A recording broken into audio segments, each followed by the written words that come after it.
If we lose this deal, Connor whispered, you'll be back translating restaurant menus.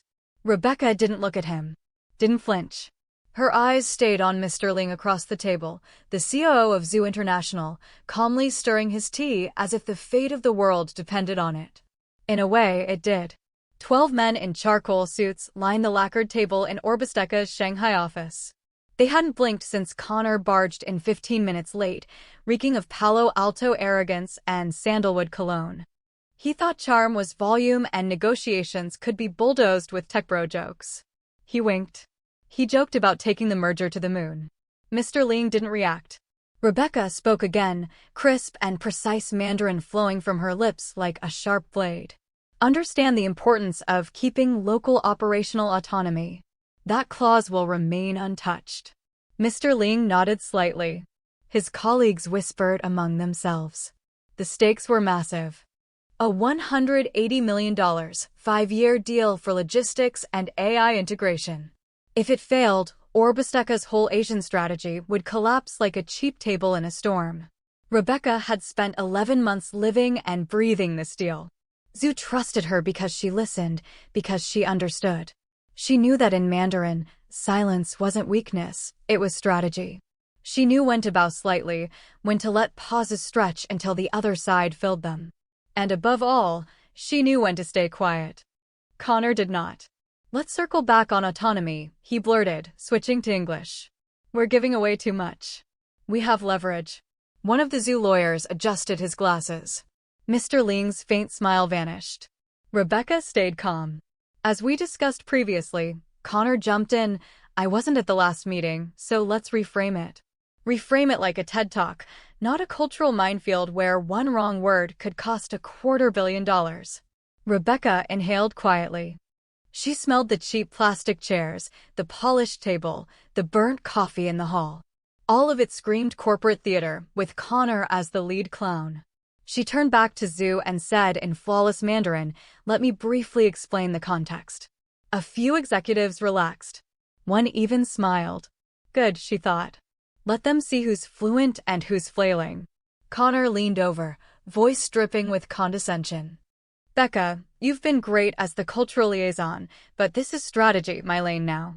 Rebecca's pen cracked in her hand. She'd seen men like him all her career, overconfident Ivy League bros, podcast fans of disrupting paradigms, always underestimating her. Until the contract was signed, the press release went out, and it was too late. Today felt different. Charged, tense, like a power line about to snap. Mr. Ling cleared his throat, bringing the room's attention back. We were under the impression, he said in careful English, that Miss Chang was leading this engagement. She was, Connor said. But this quarter, we're making changes. Full access to our leadership team. He meant himself. He meant she was replaceable. Rebecca didn't respond. She stared at the OrbisTech logo etched in glass. It used to mean global innovation, cultural fluency, precision. Now it looked like a tombstone. Outside, the Shanghai skyline glowed yellow-gray in the morning haze, the city alive with horns, scooters, and chatter. Inside, silence thickened. Connor adjusted his jacket. Shall we proceed? Rebecca ignored him. She looked at Mr. Ling and said in calm Mandarin, the leadership structure has changed. We will take a short recess to recalibrate expectations. Mr. Ling nodded. Wise. The Zhu team stood. Connor beamed, thinking he'd won.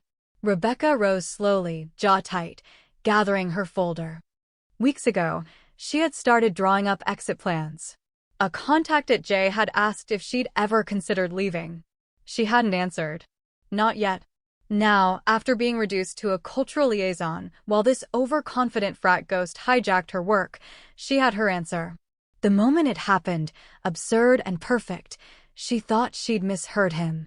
15 minutes into the resumed meeting, reviewing the amended integration clause Rebecca had personally drafted over 6 weeks with Sue's legal team, Connor said it. Rebecca won't be continuing with OrbisTech. Loud. Clear. Effective immediately, we are undergoing strategic restructuring. Her position has been sunset. Not terminated. Not laid off.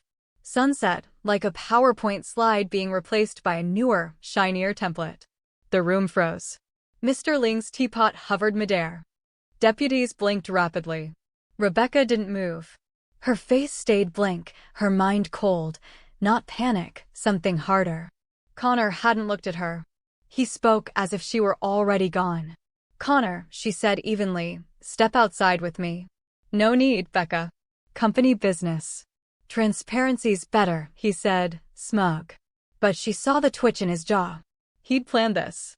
Waited for the highest-stakes negotiation to humiliate her publicly, assert dominance, cement control. She rose slowly, chair scraping back, moving with the grace of a woman who refuses to show fury. "I see," she said, turning to the zoo team. "Apologies for the disruption." Switching to Mandarin, "Please forgive this sudden development. I understand this may be concerning." Ling didn't reply but watched her like he was witnessing a metamorphosis, not a car crash. Connor tried to regain control. "Let's stay on track," he said, clapping. Proposal on the table, no one moved. Ling raised a hand, calling silence, then addressed Rebecca, not Connor. "May I ask," he said in Mandarin, precise and calm, "what your next role will be?" The room shifted. Connor's brow furrowed. He didn't understand the words, but knew control was gone. Rebecca met Ling's gaze. Calm settled in her bones, the kind that comes after the storm has taken your roof, when only what you choose to rebuild remains. She tilted her chin slightly. "I haven't decided yet," she said in Mandarin, low and certain. "But I'm open to new partnerships." The Zhu team exchanged glances. Connor, still clueless, tried to redirect. "We can translate later. Let's focus on the deal." But the room was no longer his. Ling stood deliberately, addressed colleagues with one word in Chinese, "Break." They rose in unison, leaving folders untouched. Ling lingered to nod at Rebecca, respect, not pity. Connor turned to her, low and smug. "You should have seen this coming. Overpaid, overhyped." Rebecca looked at him, calm and clear. "You just fired your only translator, cultural bridge, and the architect of this entire deal. All to prove you have a dick." He snorted. "Enjoy job hunting." Rebecca smiled faintly. "I already got an offer, Connor. 3 weeks ago. I turned it down. Now, I think I'll accept it." The Zhu delegation's door had barely clicked shut before Connor tried to fill the space with noise, fast and loud. "Let's get ahead of this. Legal draft, PR, frame it as a transition." Rebecca didn't respond. She wasn't in the room anymore. Rebecca never raised her voice. She didn't have to. Her words fell like a single pebble into deep water, sending ripples no one could ignore. Connor froze mid-step. That familiar twitch returned to his jaw. He still hadn't grasped that she wasn't going to cry, beg, or unleash a flurry of HR emails. She simply remained seated, hands folded over the contract draft, calm as someone waiting for afternoon tea. "I don't think you get to decide that," he said, voice tight, stepping closer. "Oh, but I do," she answered, rising smoothly. "Because in roughly 60 seconds this room will no longer belong to OrbisTech." The door opened. Mr. Ling entered alone. No entourage, no translator. He looked directly at Rebecca, not Connor. In measured Mandarin he asked, "Would you be willing to continue the discussion independently?" Rebecca answered without hesitation, fluent and formal. "I'd be delighted." A beat of silence. Ling glanced past her shoulder at Connor, whose mouth had already opened to object. Ling raised one hand, quiet, final. "I would appreciate it," he continued in Mandarin, slow and deliberate, "if OrbisTech's representatives could give us the room." It wasn't a suggestion. It was courtesy wrapped around steel. Connor hesitated. "I'm sorry, we're still the..." Mr. Ling's eyebrow lifted a fraction. "The contractual relationship appears undefined at present." Connor's face flushed the color of someone who'd just felt ice crack beneath his feet. He stepped back. "Fine," he snapped. "But this isn't over." "You're right," Rebecca said without turning. "It's only beginning." Connor lingered at the door 1 second too long, then disappeared into the hallway like smoke. Silence settled again. Ling sat across from her. Rebecca let the moment breathe, let the air find its balance. Then, switching effortlessly back to Mandarin, she spoke with the same quiet elegance. The proposal still stands, she said, turning the folder toward him, with one adjustment, my title. She slid a clean sheet of paper across the table, no OrbisTech logo, no watermark. I am now operating as an independent consultant. All other terms remain unchanged. My compensation shifts to a success-based model, 10% payable upon execution. She pushed the page forward with one steady finger. Ling's mouth curved, not quite a smile, something deeper. Recognition. You already had this prepared? Rebecca allowed the smallest tilt of her lips. Let's say I've been ready. He nodded once. The man who had spoken perhaps 20 words all week unfolded his arms and leaned in. For the next hour they spoke, really spoke. Supply chain integrations, hybrid AI licensing, joint logistics planning. The cultural reasoning behind Zhu's decentralized structure. The ways OrbisTech had begun treating China like territory instead of partner. Rebecca spoke their language, not just Mandarin, but the unspoken one, pauses, subtext, respect that carried weight because it was never demanded. Ling noticed. His deputies noticed when they returned. By then Rebecca had redlined the contract, incorporated 3 adjustments she had quietly wanted but never dared ask Orbis for, and proposed a phased rollout that gave Zhu greater leverage with regional partners. Mr. Ling stood. He extended his hand. This, he said in Mandarin, is how business should be conducted. Rebecca shook it, not with relief, not with pride, but with the steady certainty of someone who had just crossed a line she would never cross back. The moment she claimed her value and shed OrbisTech wasn't survival. It was a declaration. The next morning OrbisTech issued a press release so bland it could have been recycled from a product recall. *, we thank Rebecca Chang for her contributions and wish her success in future endeavors. As part of our global restructuring initiative, OrbisTech remains committed to excellence in international partnerships. * Rebecca read it on her phone while sipping oolong in a quiet tea house in Zhuhai. She scrolled past the LinkedIn crowd already praising Connor's post about leaning into disruption and navigating difficult transitions. She didn't like, comment, or repost. She simply filed the entire performance in a mental folder labeled material for later. What no one at OrbisTech knew, not PR, not legal, not Connor, was that Rebecca was already in her second meeting of the day with Zhu's legal team. The contract they signed wasn't with Rebecca Chang. It was with RC Global Partners Limited, a Singapore-registered entity that had existed on paper for less than 72 hours. Shell company. No press. No traceable ties. Just a PO. Box, a burner number, and a minimalist black and white logo designed by a freelancer in Prague. The only web presence was a single page, * precision in chaos. Global in reach. Quiet by design, * it was a shell, yes. But it was hers. And behind that shell, the work had already begun. 6 months earlier, in a quiet hallway at a Chengdu Tech Summit, Mr. Ling, rare glass of baijiu in hand, had leaned close and said, if you ever want to build something of your own, we would invest. She'd laughed then, said she was loyal to OrbisTech, that she enjoyed the challenge of corporate politics. His reply had stayed with her, a challenge is only noble if it's winnable. She hadn't realized how thoroughly unwinnable it had become until Connor arrived with his startup Scent and Sunset strategy. Now RC Global wasn't just consulting. It was a scalpel. Zhu International was the first patient. They moved fast. No announcements, no splashy releases, just quiet red lines, revised strategies, back-channel memos. Every email came from a burner address. Every invoice from a shadow payment processor. Meanwhile, OrbisTech spun into damage control. Connor ran emergency Zooms with remaining APAC clients, mispronouncing names and overpromising deliverables. He tried to replace years of Rebecca's relationship building with a new PowerPoint deck and a 3-day cultural sensitivity seminar. It didn't land. Clients didn't refuse outright. They simply went quiet, missed meetings, delayed signatures, drifted away like leaves in still water. Rebecca didn't poach. She didn't need to. She whispered. She sent one former client a white paper she'd written years earlier that solved a pain point Orbis had ignored. She emailed another in flawless Japanese, mentioning that a new firm specializing in adaptive market entry had become available. She knew every pressure point in OrbisTech's portfolio because she'd built most of them. And so she began dismantling quietly, methodically, like water wearing down stone. Each client she drew away became another thread in RC Global's growing weave. Zhu funded her retainer and made introductions.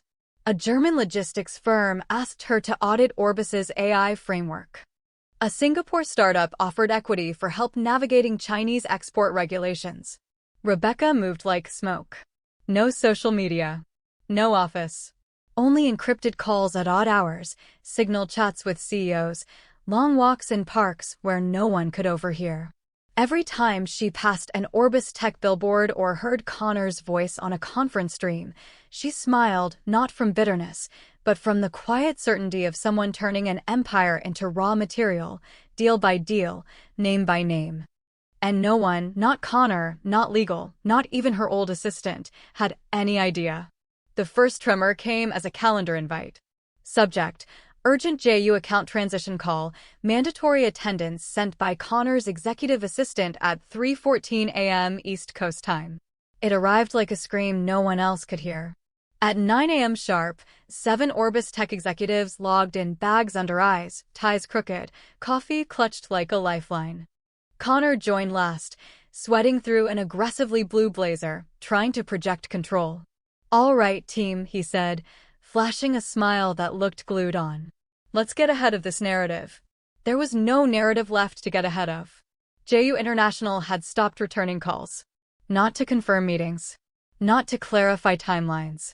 Not even to reject anything. Just silence. Connor had already assigned a replacement, Laura Beasley from the London office. Fluent French, barely functional Mandarin.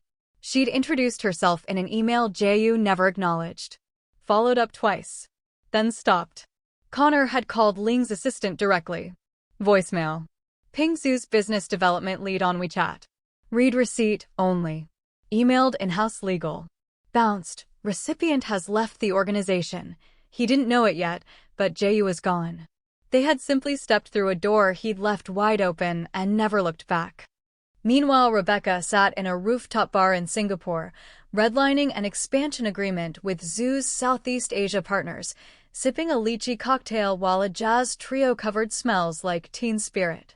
Every time her phone buzzed, it was another whisper. A Shanghai AI startup that once loved Orbis wanted an exploratory call. A Tokyo client wrote that they missed her voice. A German VP she hadn't spoken to in months asked if she was still available. She answered each the same way, a quiet hello, a reminder that discretion was assured, and an attachment named proposal_RC_global_V1.pdf. Back in OrbisTech's glass tower, Connor was coming apart. He stormed into HR like a man who'd just discovered his parachute was made of tissue paper. "We need to shut her down. Now." The analyst, young, still believing in systems, asked, "On what grounds?" "She's breaching contract. She's working with former clients." "That's IP theft or something." The analyst scrolled, confused. "Her termination paperwork isn't here." "What?" "There's no final separation filed. No signed NDA. No non-compete executed. Nothing uploaded to compliance. It's all marked pending." Connor's face strained. "You're telling me we fired her but never finished firing her?" "I think the assumption was that you were handling it personally, since it was a strategic leadership decision." Connor spun away, muttering curses. By 6 p.m., legal was involved. By 8 o'clock, they confirmed the worst. Rebecca had no enforceable non-compete. No confidentiality clause tied to her exit. Nothing preventing her from contacting clients, advising, or reusing her own work. And the cruelest detail, she had known it. In her final weeks, before Connor decided to erase her in a boardroom flex, she'd requested a contract audit from HR, citing confusion around her title change. She had the emails, the timestamps, the proof they'd known. And now she was using it quietly, surgically, like silk drawn across skin. By Friday, 3 more clients had gone silent. By the following week, whispers had turned to panic. Project managers held half-translated contracts. Product leads were ghosted mid-deployment. A junior account exec cried in the bathroom after her Korean client demanded to speak to Miss Chang or no one. Connor tried to rally the Monday leadership sync. Look, there's a vacuum right now. These clients are just confused. They'll come back. No one believed him. Because Rebecca wasn't winning. She was erasing them. The encrypted email arrived at 2:47 a.m., tagged urgent in all caps. Burner address that vanished the moment she read it. Subject: asterisk they're coming after you. Thought you should know, asterisk Rebecca opened it slowly in the blue glow of her Singapore apartment. Marina Bay glittered behind her, but her eyes stayed on one line, asterisk legal drafting retroactive non-compete. Connor pushing for backdated enforcement. Wants to frame your client contact as corporate sabotage, asterisk she stared for a long time. Then she smiled, not joy, not surprise. The smile of someone who sees their opponent about to step directly into checkmate because they forgot they moved first. She closed the email, stood, and walked barefoot to the home office. Powered up the air-gapped tower she used for sensitive work, no cloud, no logs, just raw local compute and a mirrored backup in a hidden drawer. From a folder labeled Orbis, contractual, term, revisions, she opened a PDF dated 6 weeks before her termination. An internal compliance request from Rebecca Chang to HR at OrbisTech Corporation. Subject: confirmation of contract update following title adjustment. Polite. Meticulous. She'd asked for documentation of her obligations after her VP title was restructured under Connor's strategic vision. HR had promised to follow up. They never did. She followed up again. And again. 3 emails. 1 official Slack ping.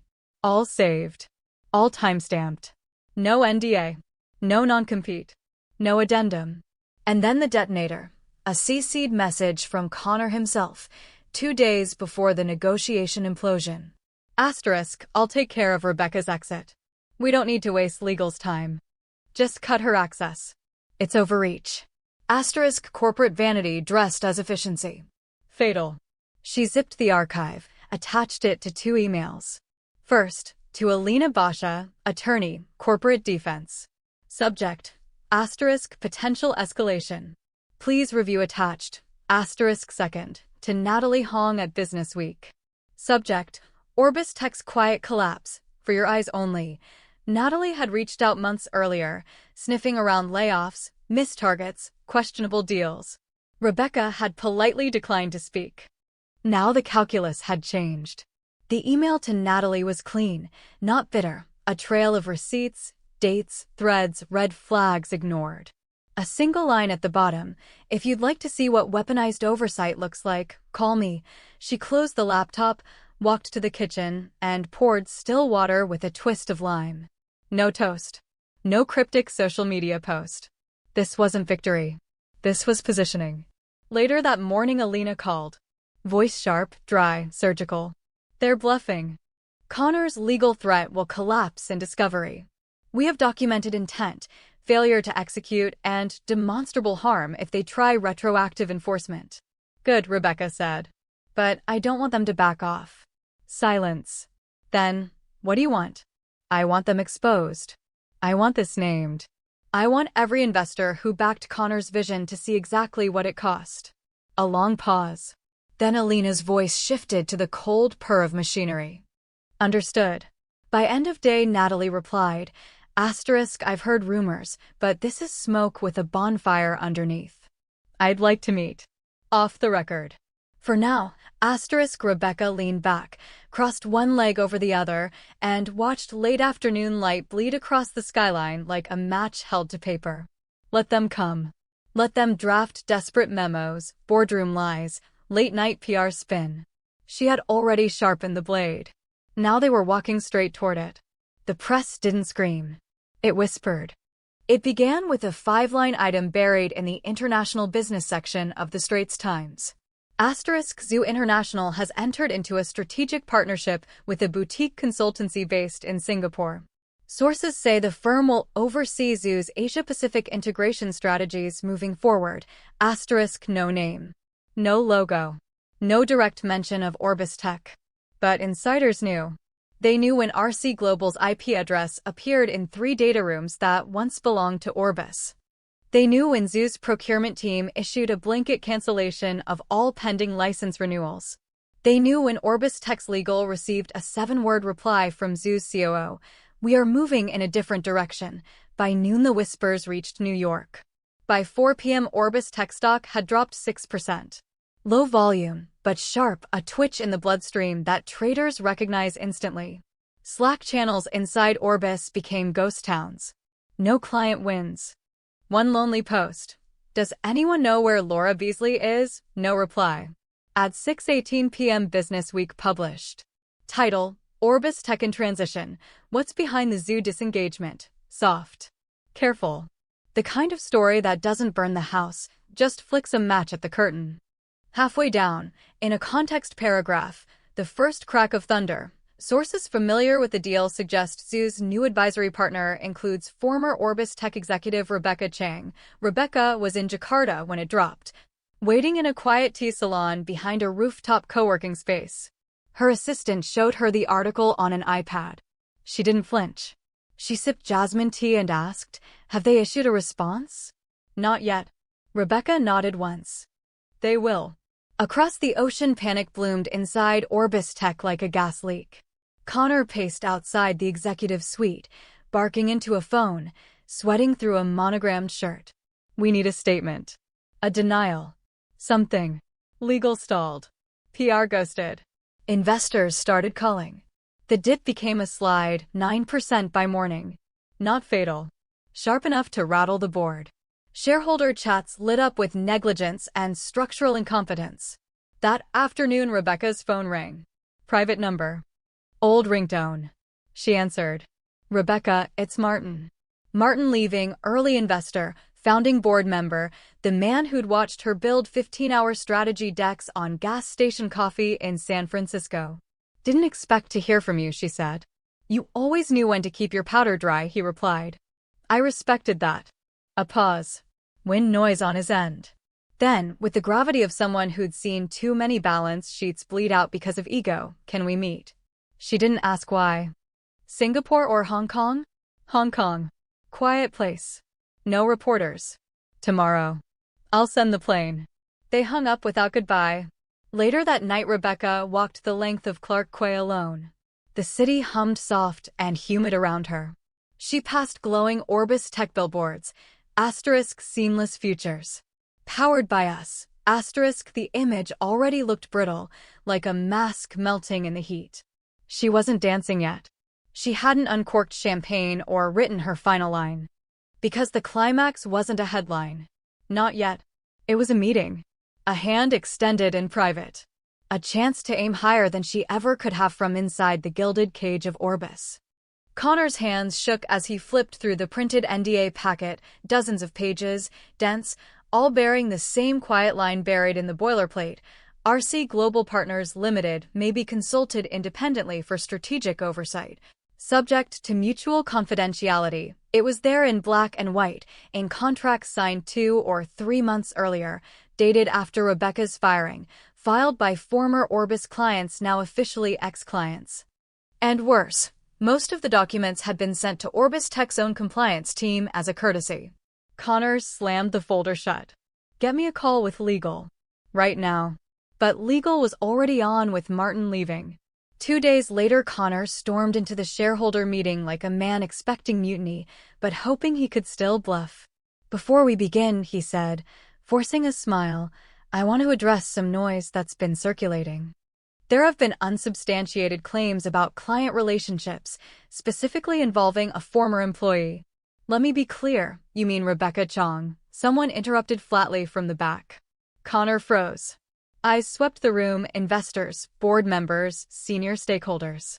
Not one friendly face. "She's working with our largest former accounts," he said, voice thinning. "She's violated the spirit, if not the letter, of her exit agreement." Martin leaving cleared his throat. Connor turned, posture collapsing like a kicked dog. "Martin, I was just about to—" "No," Martin said, standing slowly. "You were about to spin it."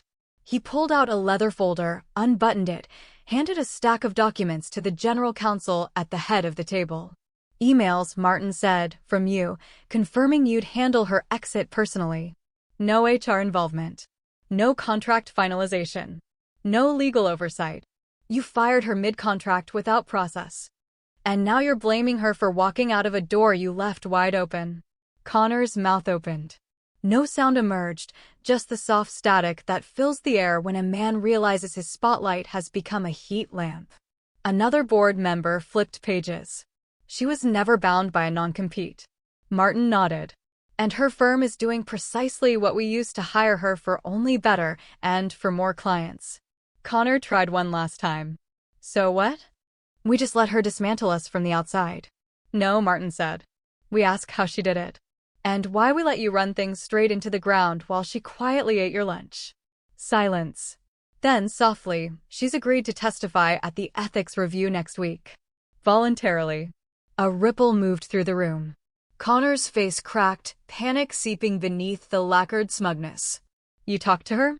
You reached out to her personally?" Martin didn't answer him. He looked to the others. "She's calm, focused, uninterested in revenge.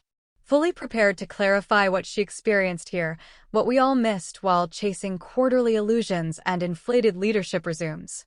Connor looked like a man exiled from his own body. Later that evening, a junior board liaison reached out to Rebecca with a quiet offer, high six-figure settlement if she would sign an NDA and walk away from the ethics review. She declined in 2 sentences. "I'm not looking for money. I'm looking for truth. See you Tuesday." She didn't CC her lawyer. She didn't BCC the press. She didn't need to. This wasn't scorched earth. This was clean air. And she was finally breathing it. It dropped at 7:03 a.m. Singapore time. The headline was surgical, precise, bloodless, terminal. "Implosion at OrbisTech. Insider accounts reveal chaos, cover-ups, and one consultant's quiet coup." Byline. Natalie Hong. 10,000 words. Names. Dates. Memos. Screenshots. Rebecca's name appeared in public for the first time as founder of RC Global Partners Limited, the boutique consultancy quietly absorbing OrbisTech's Asia-Pacific portfolio, one contract at a time. The story traced everything: the silent exits, the client migrations, the missing paperwork, the weaponized incompetence. Connor's public firing stunt immortalized in a subheading, "Strategic Restructuring or Executive Ego." Within 2 hours, the article trended on LinkedIn, Bloomberg, and X. By noon in New York, OrbisTech stock had dropped 18%. Trading halted by afternoon. The quarterly earnings call scheduled for 9 a.m. Eastern was already dead before it started. The call opened with static. Then a shaky voice from investor relations tried to spin unexpected headwinds and client realignments. But every analyst on the line had already read the exposé. No one was buying the script. And Rebecca wasn't listening. She sat in a glass conference room 47 stories above Raffles Place. Sunlight bled across the marble table. Singapore hummed below like a living heartbeat. Across from her, on a crisp, lag-free video call, sat Zoo's North American expansion team, legal, operations, translation. She didn't need the translator. "We're thrilled to finalize this agreement," the man on the other side said, smiling in Mandarin. "It's not every day we close the largest logistics integration deal in our company's history." The numbers were staggering, nearly triple the size of the original Orbis deal. 3 regions. Multi-currency. Multi-year. Full strategic control delegated to RC Global. No middlemen. No weak links. No Connor. Her assistant entered silently, setting a tablet beside her. On screen, a live graph of OrbisTech's market cap bleeding red across the hour. A push notification blinked. Connor Baines placed on administrative leave pending investigation. Rebecca tapped it closed without reading further. She looked back at the call, calm, measured, certain. "We'll begin implementation next week. You'll have my full team, direct lines, no bottlenecks." She paused, then tilted her head slightly. "And this time, we do it right." The team on the other end nodded. Papers shuffled. A contract was lifted to the camera. The final clause was read aloud. She leaned forward, scanned it once more, and signed. The call ended with polite farewells and muted applause. She stayed seated, alone now in the center of the high-rise, quiet, surrounded by clean glass and still air. She exhaled. Not relief. Not victory. Just truth. No title. No office politics. No man framing her success as his idea. Just her. Her name. Her clients. Her rules. From below, the city moved on buses, bikes, heat, breath, all pulsing beneath the tower like a world she no longer had to fight to belong to. She picked up her phone, opened her calendar, and scheduled her next boardroom for Tuesday. Then she smiled. Let's begin. Thanks for joining the ride, you beautiful office survivors. Subscribe for more quiet switch-flicking chaos. Let's make your former coworker sweat.